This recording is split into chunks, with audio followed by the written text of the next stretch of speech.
Have you ever spent time with friends and come back feeling that even after hours of conversation, no one really knows what's going on with you? No one's even asked. Are you someone who would rather share your toothbrush than share your feelings? Or perhaps you know someone who pours out their heart at home but never lets on that they're struggling with friends or with work colleagues. In this episode, I chat with Dr. Naren Senthil Nathan, a GP trainer and mentor who knows firsthand the perils of bottling up your feelings, not admitting that you're struggling, and avoiding asking for help. Naren shares his experiences as a BAME man working in medicine, and we explore the cultural and societal reasons why men, perhaps more than women, struggle with this. We chat about the perceived expectations and why it seems much easier to keep conversations at a superficial level rather than showing vulnerability and disclosing more personal stuff about yourself. So listen if you want to find out why admitting you're not okay can be so difficult for some people. What to do if you're living with or trying to support someone who's struggling yet won't seek help. And listen if you want to find out how vulnerability and a little self-disclosure can help start to build authentic relationships in which we can be ourselves and admit how we really are. Welcome to You Are Not a Frog, the podcast for doctors and other busy professionals who want to beat burnout and work happier. I'm Dr. Rachel Morris. I'm a GP now working as a coach, speaker and specialist in teaching resilience. Even before the coronavirus crisis, we were facing unprecedented levels of burnout. We have been described as frogs in a pan of slowly boiling water. We hardly notice the extra long days becoming the norm and have got used to feeling stressed and exhausted. Let's face it, frogs generally only have two options: stay in the pan and be boiled alive, or jump out of the pan and leave. But you are not a frog, and that's where this podcast comes in. It is possible to craft your work and life so that you can thrive even in difficult circumstances. And if you're happier at work, you'll simply do a better job.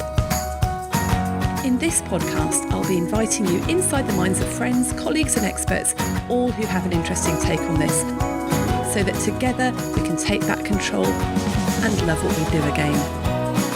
We've had a fantastic response to the recent launch of our Resilient Team Academy membership for busy leaders in health and social care, which gives online tools and resources to get a happy and thriving team. Now, the doors to this close this week, but if you want to buy for your PCN or bulk subscriptions for your organisation, there's still time. So just get in touch and we can send you some more details. A few episodes ago, we mentioned that we were thinking of running a thinking retreat for You Are Not a Frog listeners, and we've had an amazing response. So thank you everyone who's got in touch. Thank you for your wonderful feedback about the podcast.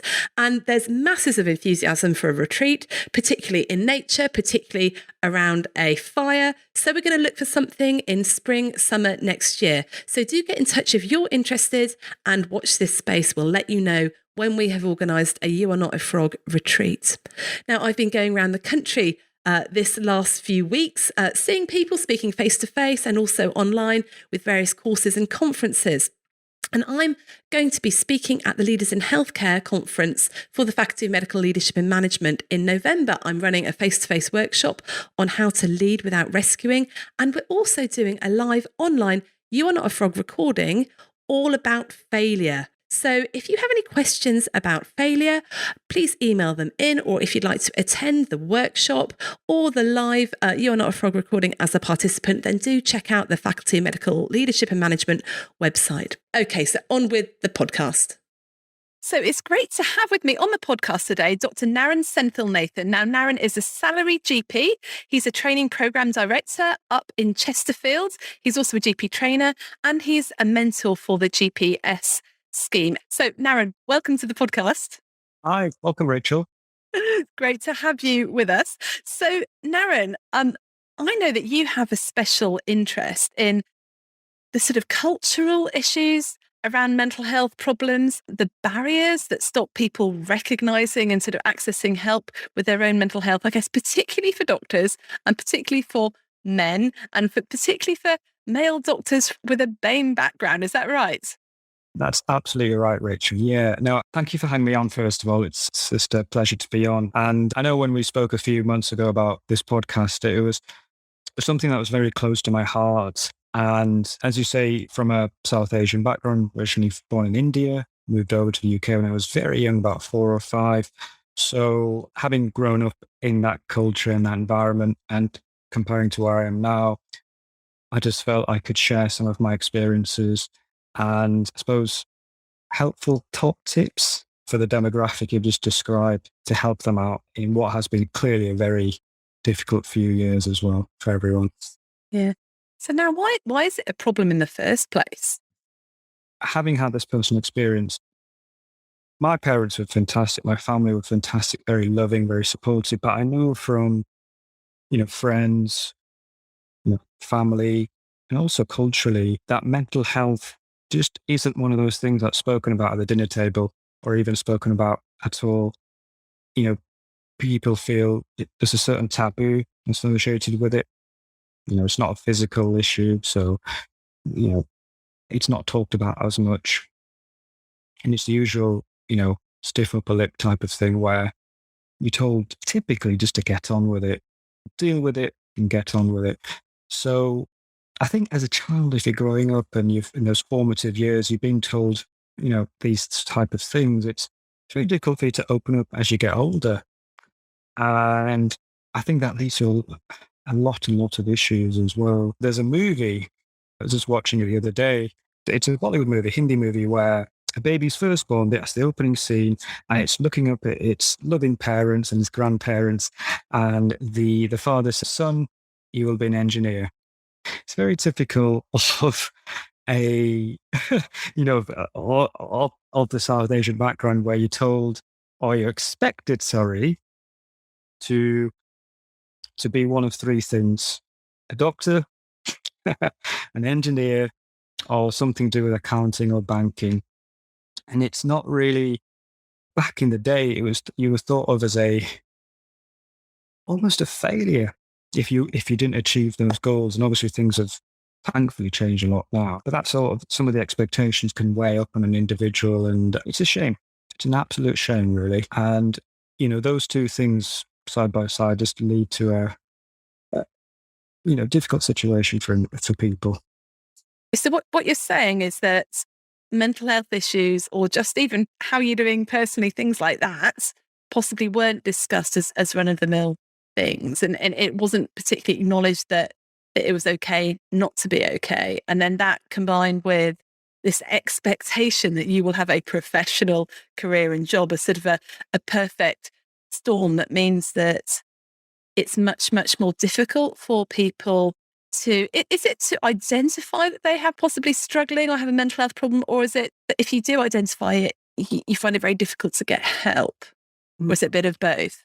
I think it's a good question. I think it's a combination of both, honesty. I think because, when you've been taught not to express your feelings, for example, or talk up to someone about, how you're feeling really, you're never really aware in the first place, okay, this doesn't feel right. I don't feel right, but I felt this way before, so I know I can get through it type of thing. And obviously we know that that can lead to problems if they're not addressed, because there can be a much bigger issue down the line. And I think obviously things are changing now, and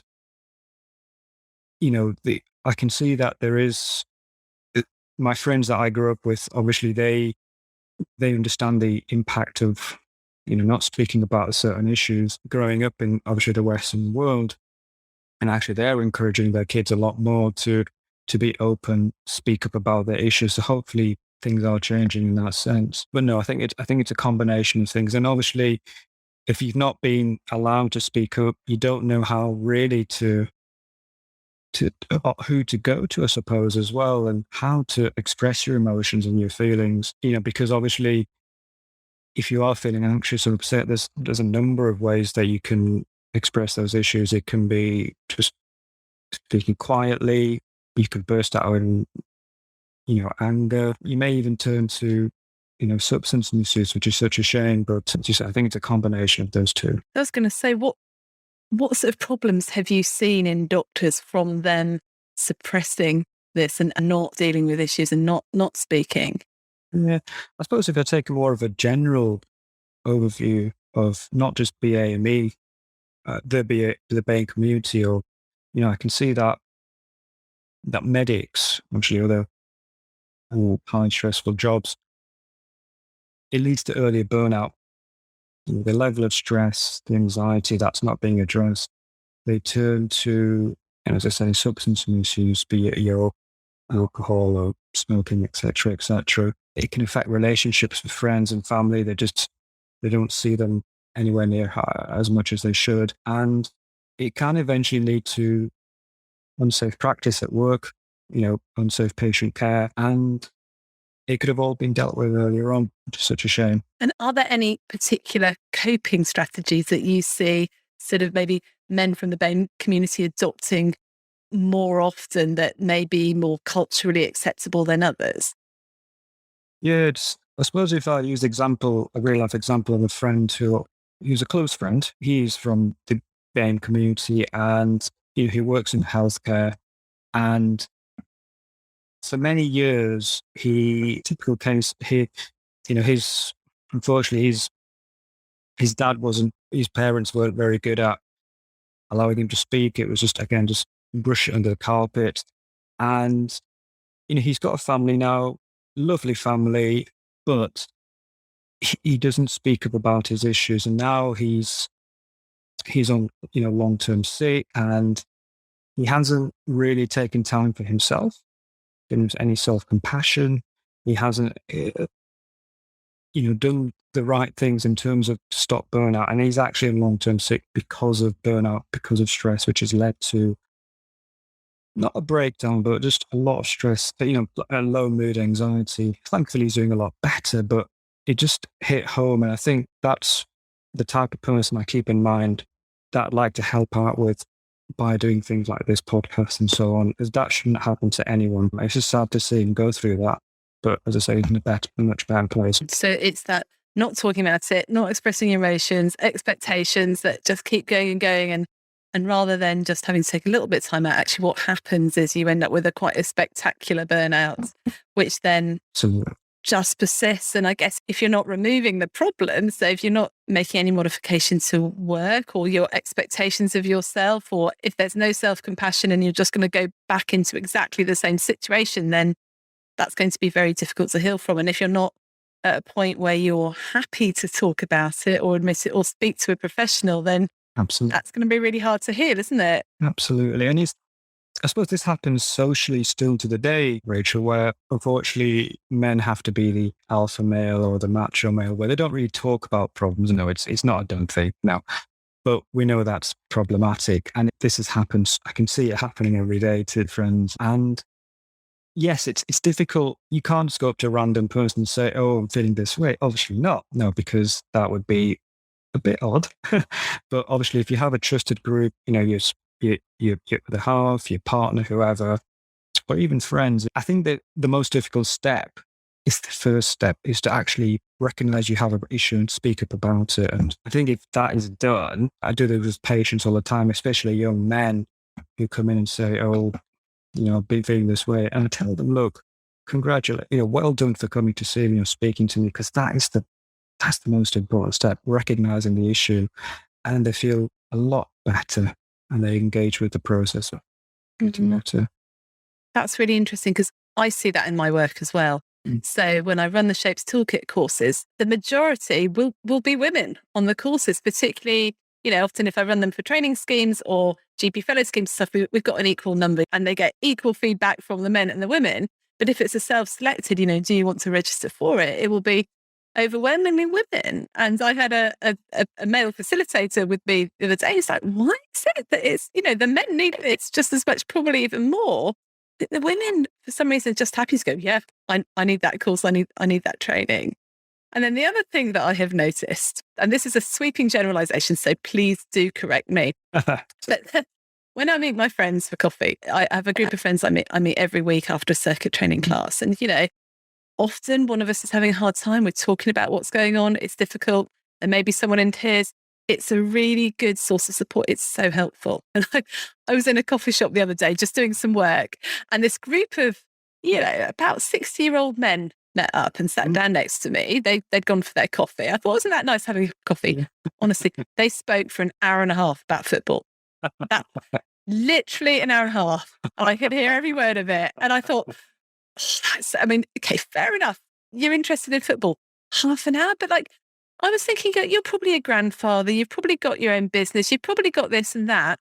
Not once did they say, how are you doing? How are you getting on? How's work? How are your kids? How's this? Yeah. Nothing. I thought, is that normal for guys? I don't know, because I don't meet up with loads of guys just for, I don't meet up with a bunch of guys for coffee. Yeah. I don't know, but is that your experience? Yeah, no, I can resonate. I can relate to that. No, growing up, during school, college, uni, the workplace, group of lads, it's typically over a pint of beer, or a drink in the pub. It's not really conducive to chats about well-being and how are you doing. And even if you do go to a coffee shop, for example, it's usually to do art, sport. It's historic, to be honest, isn't it, Rachel? So men are notoriously rubbish at talking about any sort of health issues, be it physical, be it, mental health issues. It's just a case in point of the gentleman you saw in the coffee shop. They just don't talk about their well-being and how they're doing. A simple question of how are you is not heard. I suppose how are you doing type of thing, but tell me more about how things are going is not a done thing, is it? Absolutely. And do you know what? It's so interesting, and I'm so happy that you've mentioned that point, Rachel, about kind of women accessing more of the courses like your Shapes Toolkit and the mentoring. And that's what I found during my time with GPS so far is I think 90% of the mentees are women. And I refuse to believe that men are coping okay. I really do. I refuse to believe that. They are not. I can tell you that. Absolutely. And I don't buy into the thing about not having enough time, because I know lots of men, lots of friends who are GPs who don't do the 8 or 10 sessions. They do have a fixed day off, etc. So finding time is not the issue. There is something else. And I think this is one of the major issues, that it's not seen to be socially or traditionally accepted for blokes to talk about their issues. Okay, let's get down to, yes, it's not socially, culturally, historically accepted. Is it because it's seen either by themselves or by the group as a sign of weakness? Is it something to do with pride? What is it? I say women are complicated, but I think blokes are even more complicated, to be honest. I agree. I think you've hit the nail on the head on all three, Rachel. I think it's the pride thing, where I think if they see it, if other blokes see it, one of their friends feeling a bit weak about things, they think less of him, which is horrible. I think it's that thing where the male or the man is supposed to be the strong one, the provider, whatever, and he can't afford to be weak or talking about his issues. And it's, I've got a funny feeling those things will not completely go away. It's scary to say that, but I think obviously by doing things like this, raising awareness is one of the ways that we can help people in that situation to come forward and get the help that they need. Funny enough, one of the registrars that is on the kind of the training program, I heard his story, and he was someone who took shared paternity leave, and it's kind of working. It's not that thing where he gets 2 weeks of pat leave and he comes back to work and everything's hunky dory. No, absolutely not. I spoke to someone last week who's just come back from pat leave, and he missed the first meeting because he was busy with childcare. He's got a newborn. So I refuse to believe that just because that they're a bloke, they don't deserve the same amounts of support in that sense. But it's up to blokes to engage, recognize, engage, and get the help that they need. Yeah. And if you were in the pub, because it's interesting you said, the pub at the point, it's not the right place to bring it up. But I'm thinking, well, why not? Because if I'm in the wine bar with a glass of wine or a pint of beer, frankly, I'd bring it up. Yeah. Girls would.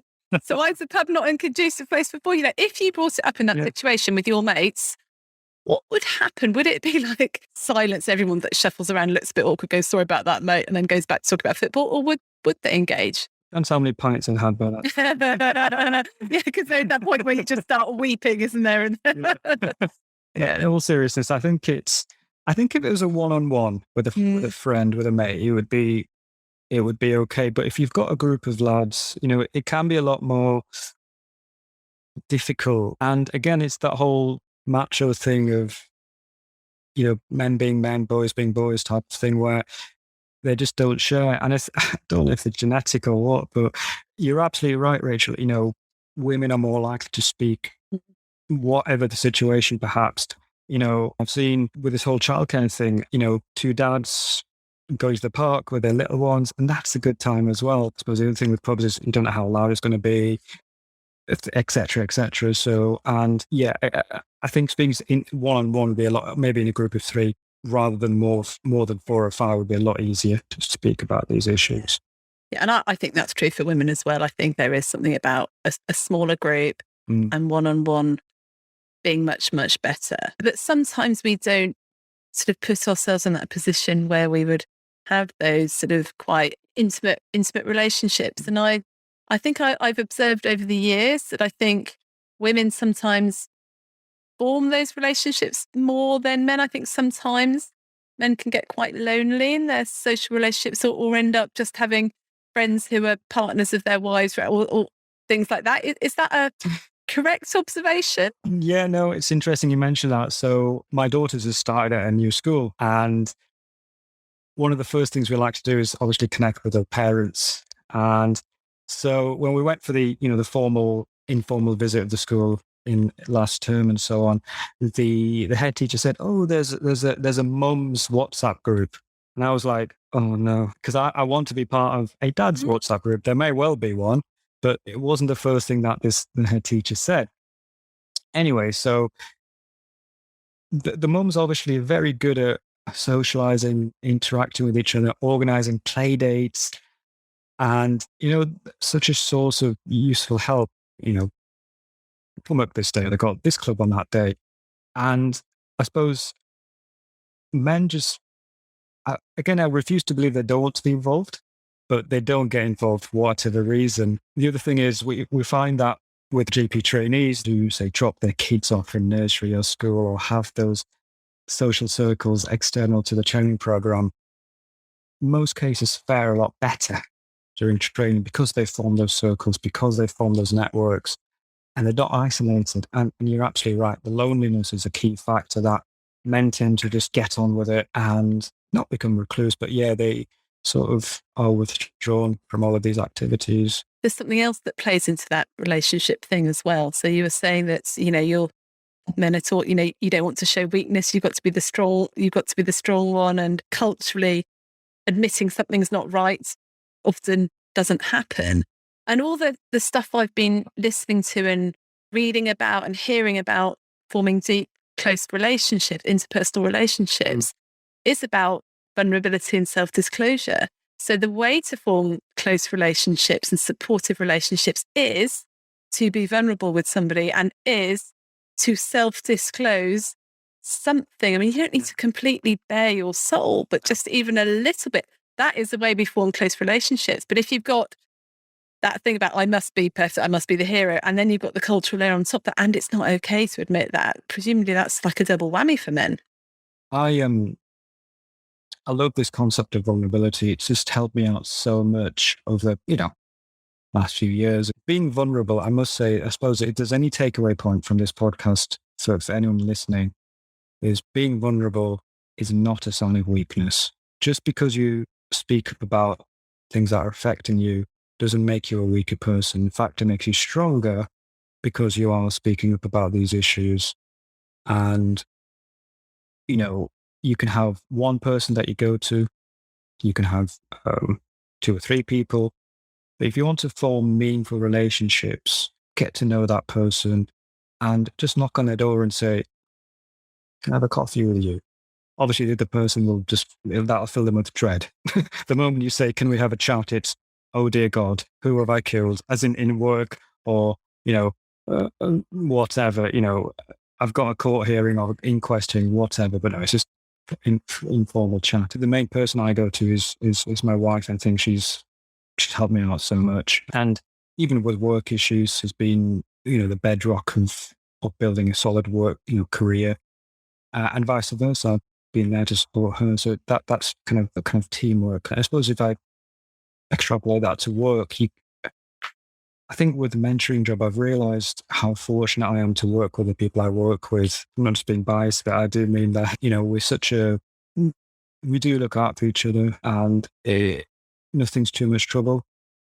And I think that all helps, if you set the boundaries out at the start, not boundaries, I should say, set your expectations, tell them what you're like. I like to chat about things. It's okay if I come to you with some problems. And usually 9 times out of 10, the other person will say, yes, of course. It's almost forming this thing called a tribe, forming a tribe that you can rely on, you can count on, and they've got your back and you've got their back.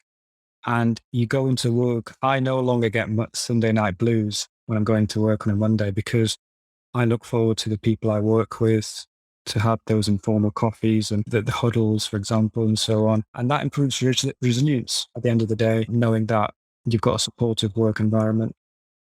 And having listened to your podcasts, Rachel, again, going back to this quote, survive and thrive. And I actually think more than just survive recently, it's more just thriving. And that's all because of the simple concept of vulnerability, speaking up about these issues.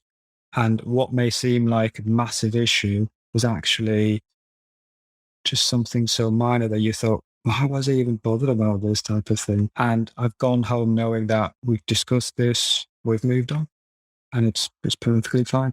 Because I used to be the typical bloke who, university, F1, F2, etc.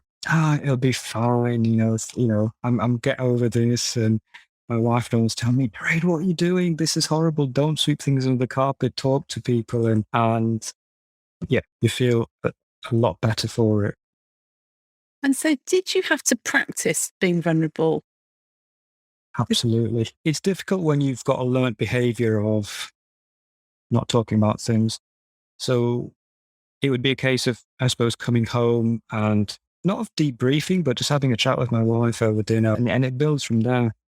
So if you've had a particularly rubbish day, whatever you might be doing, you come and have a chat to that person or your member of your tribe. Same with work is, you might be having a rubbish day, rubbish patient, don't know where to go in your career, you're having a bit of a rethink in your work-life balance. You talk to that person that you trust, and that transparency, I feel improves relationships. So the more you do it, the easier it becomes. And also, if you go to that other person, you really trust them, they know how to pitch the level of challenge and their response as well, because they've got to know you. They got to know your personality, and likewise. But it does start with a little bit of self-disclosure from yourself, doesn't it? And it's interesting when you're saying about building your tribe. There are some practices, some workplaces that are really closed off. Everyone's okay, everyone's fine. But it doesn't take many people. It just takes one person to go in and go, oh, I've had a crappy day. Oh, that's been awful. I'm really worried about this. And everyone goes, oh, wow, okay, that person's, that person said that. And then you can share a little bit more the next time. It's not about bearing your soul completely to start off with. That there is such a thing as oversharing, but little by little, and maybe it's someone who really, for them culturally, that's difficult, or for whatever reason, just start with something. Just share something that you wouldn't normally share to someone that you think might appreciate that, and see. You're probably quite surprised at what comes back. Have you found that when you've shared with people, they've actually reciprocated and they've told you stuff?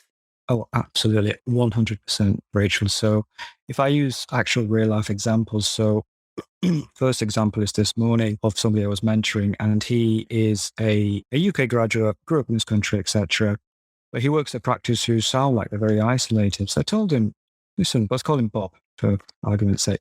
Bob, why don't you go upstairs to the meeting room and say to everyone in your team, I'm going to have lunch upstairs, get away from my consulting room. Let's have some lunch together. Let's have a cup of tea or coffee. Get away from that screen in front of you and build those have those conversations about just how's your day going? What did you do at the weekend? Or what are your plans for the weekend? It doesn't have to be, oh gosh, I'm having a crap time at home, et cetera, straight away. No, just little by little. So the other example I'd just like to bring in is more of the, I suppose the issues faced by individuals from the BAME community, Rachel. So we've got a lot of registrars who are from, I don't like the term international medical graduates, but who didn't train in the UK, for example. And what I found over the years is that because of their training programs and their job nature in, say, in hospitals, for example, it's very hierarchical. So there's very little use of first name terms. I tell people when I first meet them, please just call me Naren. Don't call me Dr. Nathan. And it's difficult also for them to get used to it. And there's a lot of a bit of a barrier in that sense. And again, it's more of a case in those cultures of don't talk about issues, just get on with it. And so when you do speak to them, it's met initially with a, oh, what's going on here? Sort of confused look from them. But again, it's just chipping away, and letting them know that they're in a safe environment, in a safe place where they can share. And actually, they do open up. And we've learned amazing things about our registrars in these informal discussions. So what I'm interested in is how we can help our colleagues be more vulnerable. I'm the sort of person that, well, I as you know, I've got a podcast. I sort of tell everybody about what's going on with me. So I never really have had a problem with opening up and showing. So to me, it's really weird that somebody wouldn't, that someone would just think it was completely dreadful to have to show weakness. So that's completely alien to me. If I had a colleague like that in a practice or in my workplace that were, maybe it was a bit obvious that they were struggling, but they were very private, how do I help them? How do I even approach that? I think a quote that I've loved listening to over the last few months is be the change you want to see. So you knock on their door, do you want a cup of tea or a cup of coffee? Should go for a walk. Not even engage them in that issue that's bothering them. Just talk about, their hobbies, what they do in their spare time, etc. Oh, how's training going? How's work going, etc. Did you see this? Did you see the football the weekend? And I think building up that trust with that individual, it can take time. But again, if you are, say, in that scenario where you're having a meeting or you're having lunch and you've spoken up to others, saying, yeah, it's been a bit of a rubbish day. It's been a bit of I've had a really difficult patient. And they will then observe you talking about those issues, and then hopefully they'll start to put that into practice. It's a fine line of being too intrusive, but I think slowly but surely you keep engaging them in conversation, letting them know that it's okay to talk up, let them not be lonely type of thing. Hopefully they'll start to open up soon. Mm. And then how do we spot the signs? Because I have spoken with several guys who have been getting more and more stressed. Things are worse and worse and worse. And what has ended up happening is they have literally burst into tears at work and completely lost it. And no one had any clue. And then, it's been really difficult for them. How do you spot that before it happens? I know if I say, for example, I use it myself as a case study, is people have noticed that I'm not the usual jovial self. I'm not the usual, smiley, chatty person. I think that's the same. So you have to understand the person of their baseline. So what is their behavior normally? Do they turn up to work at X amount of time? And if anything gets worse, are they turning up later? Are they staying later because they're not confident in their skills and their judgment? And are they more usually the bigger size, are they more withdrawn? Are they coming out of their room? Are they having lunch with others? Is stuff getting missed? Are they getting more complaints? Are they, if they're clean shaven, are they now growing a beard? Things like that is something out of the ordinary. Or if they might snap as well, I think your person we talked about before ended up crying, unfortunately. And so they might have outbursts of anger, or their email responses might be a bit off, thing out of character. So it's like a Swiss cheese model. It's trying to pick up those problems earlier on if there's any change to the norm, really. And then what do you do you've spotted there's something wrong. You can tell there's something going on. But like you said, that person doesn't feel they can admit it because of pride or because of background or because of culture. But you really know there's something wrong. But you've asked them, how are you doing? Let's have a walk. They haven't engaged. Can you do anything? Yeah, and I think this is where it goes to teamwork, really. So you know that you think there's an issue. You tried engaging with this said individual, and you then speak to your colleagues, not in a bitchy sense, because I listened to your podcast with Ed Purley recently. So not in a bitchy sense, but more in a supportive sense that I'm really worried about that, Bob.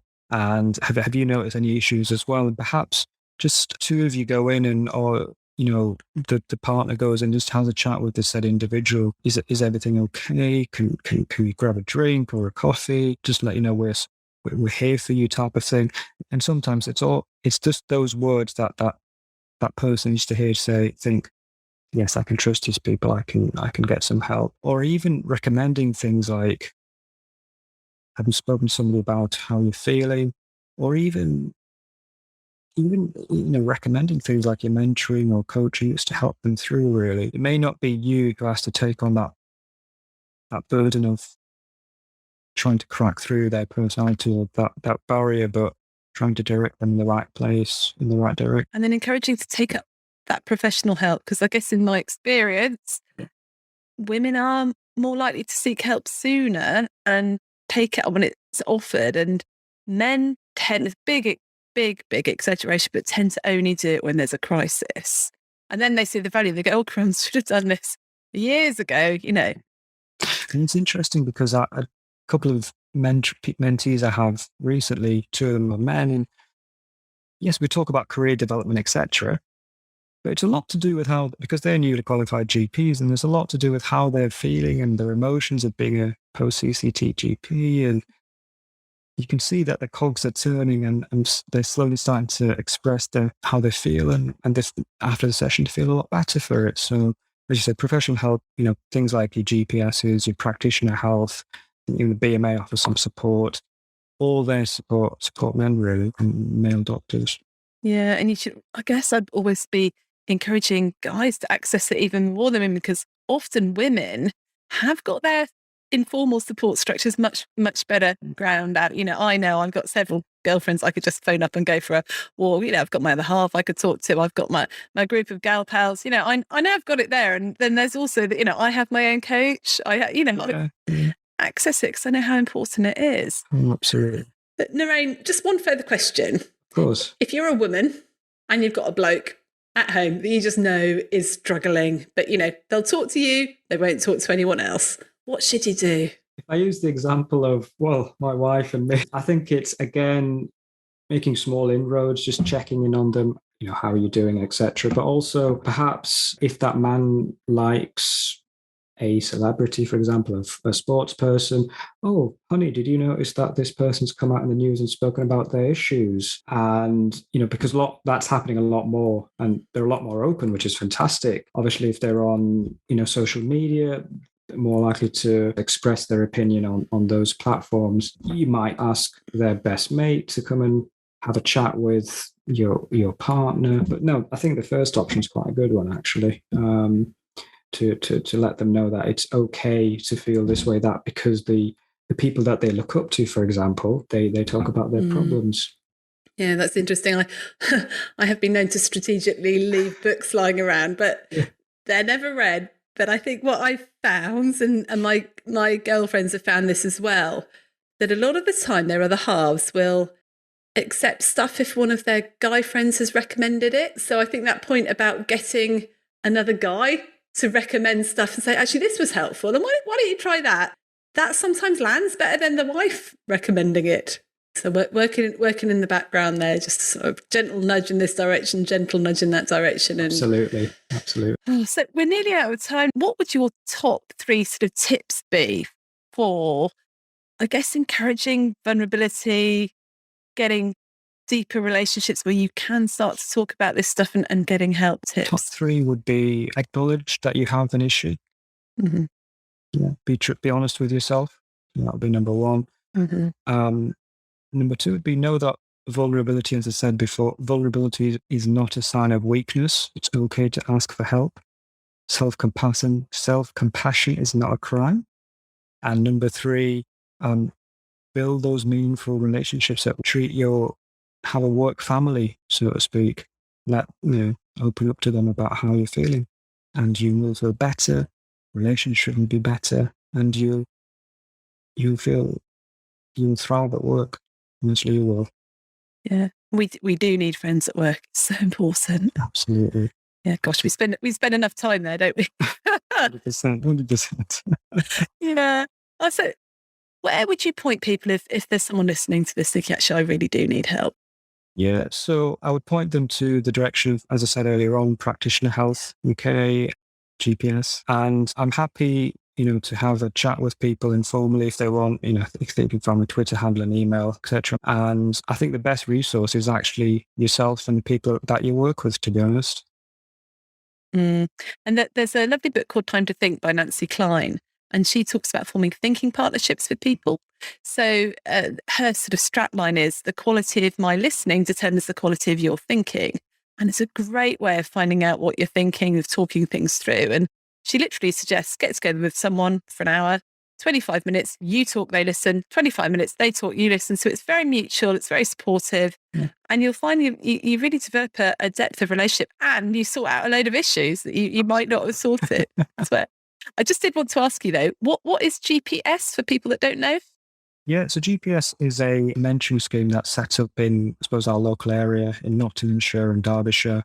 It's a free service that's set up by GPs, for GPs, and also healthcare primary care staff. And you get a set number of sessions over the course of a few months, completely confidential. And I'm sure there will, if you're obviously not listening in that area, there will be other similar services around the UK as well. There are lots of services, there are lots of schemes, and I think many of them are underutilised. That they've got availability, and particularly over COVID, there's been a lot of coaches have been offering their services for free, and they haven't been used. Now, some of that is that people are busy, but actually, I know I would say this, I'm a bit biased as a coach, but really, coaching brought me 18 months further forward in the space of 6 weeks. And we know that with the retention crisis in general practice and primary care, we know that coaching and mentoring can really help someone, to get that unbiased view. Yeah, and there's the Akiso network where I am. So, most regions have their own network. So just really encourage people to access that. So, absolutely. Oh, thank you so much. That's been really, really interesting. And I hope we haven't been too sort of sweepingly generalistic about guys and girls. But I know that it's not as cut and dried as that. But it's just, I guess it's really interesting to hear your observations, actually quite similar to mine. No, I really appreciate you having me on this podcast, Rachel. I appreciate your time. And as I say, if anybody wants to get in touch with me, I'm more than happy to chat. And it's been a pleasure. Great. Thanks so much. And speak soon, hopefully. Take care, Rachel. Bye. Bye-bye. Thanks for listening. If you've enjoyed this episode, then please share it with your friends and colleagues. Please subscribe to my You Are Not a Frog email list and subscribe to the podcast. And if you have enjoyed it, then please leave me a rating wherever you listen to your podcasts. So keep well, everyone. You're doing a great job. You got this.